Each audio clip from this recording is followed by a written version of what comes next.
So how would you like to have 100,000 organic visitors to your site per month by next year? Hey everybody, what's up? Code Monkey Mike here. So in this video, I want to get down and dirty with some of the extreme hardcore details of technical SEO. And when I say hardcore, I mean hardcore. I mean, it's crazy. I find tons of videos out there where people have these brief, high-level overviews of technical SEO, but they don't get into any specifics at all. And video after video, it's all the same. This is going to be detailed and into the code, so bear with me. So you may need to rewind here and there. Do people even say rewind nowadays? You may need to go back and push pause over some of the technical stuff if you find some of these things helpful. But as you know, anyone who does anything on the internet nowadays needs to know at least something about SEO. If you're interested in making money online, you need to know about SEO. If you're interested in popularity online, you need to know about SEO. If you're interested in playing video games online, maybe not. Unless you want to start a blog or a YouTube channel about video games, about tips and tricks about those games, or just entertaining people, then you need to know about SEO. So with that said about the technical aspects of this video, this might not be for everyone, but you can stick around if you like, give the video a like, and ask me a question in the comments. You'll get some free SEO advice if you watch this video, or just contact me personally and tell me you watched it. Hey, why not? At the time of uploading this video, I have like only 130 subscribers, so it's easy to manage, you know? But if you're watching this video in the future and I have like 10,000 subscribers, then you might not be so lucky because I might be overwhelmed. And if you don't want to stick around, click right here in the corner to see how I save money living in a horse barn, and you'll get a chance to get to know me a little bit better. Cool. So here are some things specific that'll help you in your rankings, and not only with Google, but just with SEO across the board, you know? Also, just so you know, this comes after years of experience and expertise in the subject matter, achieving some high-level rankings in the search and result pages, and tons of organic traffic on multiple websites. So click that like button. Why? Because it'll help with this video's SEO. So the first thing is to make sure you got the proper HTML tags and make sure it's all formatted properly. You know, back in the day, I used to make my front end XHTML compliant, but that, you know, now that's just a polished version of HTML4. So HTML5 replaces that, and even though HTML5 is not as strict as a XHTML document, you kind of want to try to follow some of the rules of, you know, not only XHTML, but of an XML document, especially closing tags, lowercase tag names, and especially closing tags.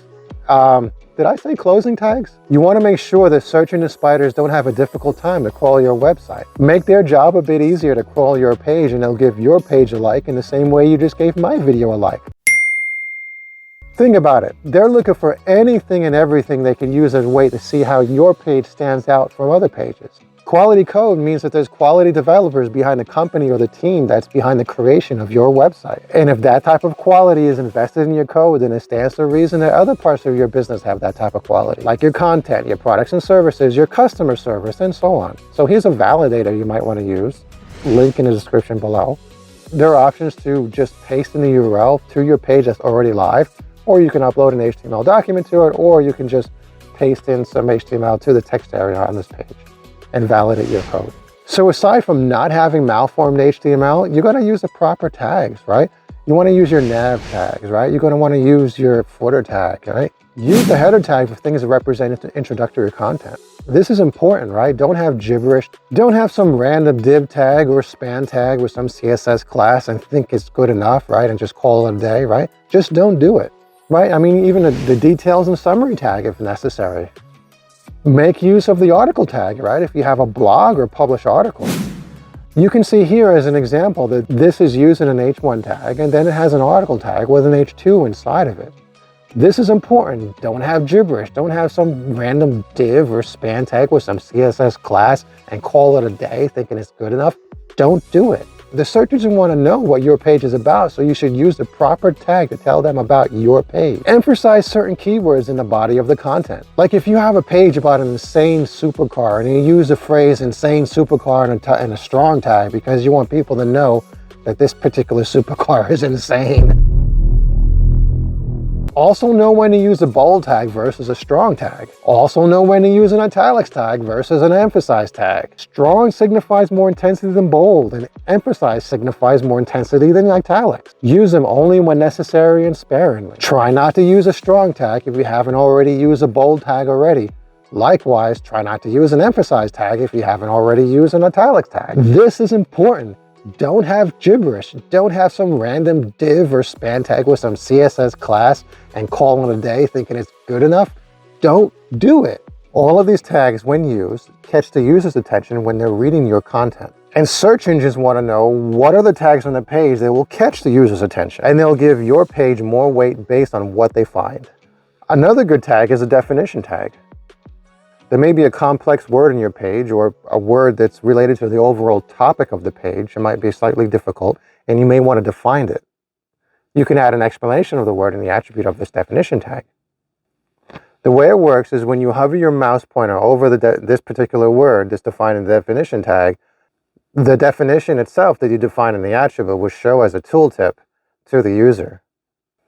And search engines like that you're helping a user understand words on your page. For example, I found that if people don't know the term supercar, obviously not a car enthusiast, right? If you tell them exotic car, they'll say, oh, I get it, right? So in this case, if you're on a web page, you have the word supercar, the user will be hovering over the word supercar and it'll show exotic car right in the top, right?